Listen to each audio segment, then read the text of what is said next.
Yeah, so you're involved in Avid Life Media, sorry. Yeah. You told a few stories to us around your time there. What did Avid Life Media manage? What was that dating site all about? Yeah, I mean, I don't openly talk about that right now, so I'll speak vaguely about it. Yeah. But we operated a bunch of dating sites, often in various unique niches or particular communities. And they were very successful at creating awareness through taking cheeky approaches to marketing and PR, and recognizing that there were opportunities to do things that would create a PR opportunity far greater than the advertising. So one time we offered to wrap a streetcar in a banner around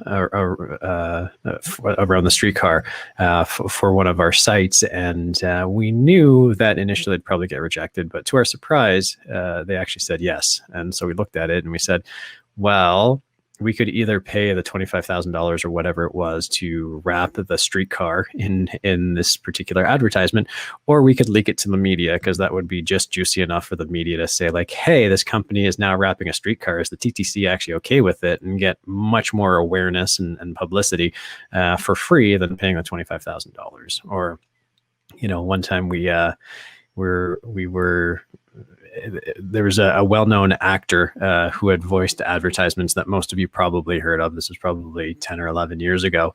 But it turned out the actual ad you heard was this particular actor's voice. But what happened is the company who was making the ad had initially approached this actor who wanted some obscene amount of money just to audition for the part. And so that company decided to be like, okay, well, we'll find someone who sounds like you and record the ad anyway, because we don't want to pay just to have you audition. And so they prepared the ad with this sound-alikes voice and sort of submitted it to the actor and said, listen, you can do it, or we're going to go forward with this. And the actor said, okay, I'll do it. And they came to a much more reasonable approach.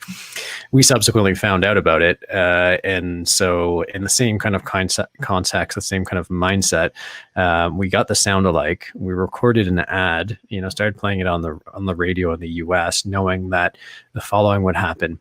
People would start saying, like, hey, is this actor doing an ad for this particular dating site? Which would probably be shocking to most people's sensibilities.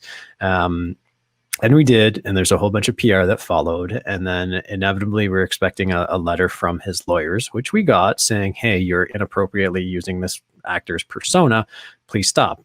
And so we did. And we got millions of dollars worth of free publicity and PR with no consequence, because we knew the letter would come, we would stop, and then it just doesn't make sense for people to litigate beyond that because it's too expensive. There's no guarantees in litigation, and so it was a great cheeky opportunity to create some awareness. Now, with hindsight, at the time it seemed like a great idea. In hindsight, I'm kind of come to the place where it's probably not fair or appropriate to use someone's identity in that way to benefit yourself. But these are just examples of things you can do to push boundaries. Or another good example is we would always offer to sponsor, major events, and then we would get rejected, or we would just leak the fact that we're putting in an offer to sponsor a major event to the media.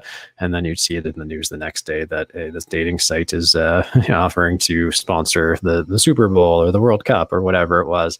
And again, knowing that we were taking risks, we were wading into regulatory gray zones, but there was really no consequences that would come back to bite us at any point. So we took advantage of those opportunities.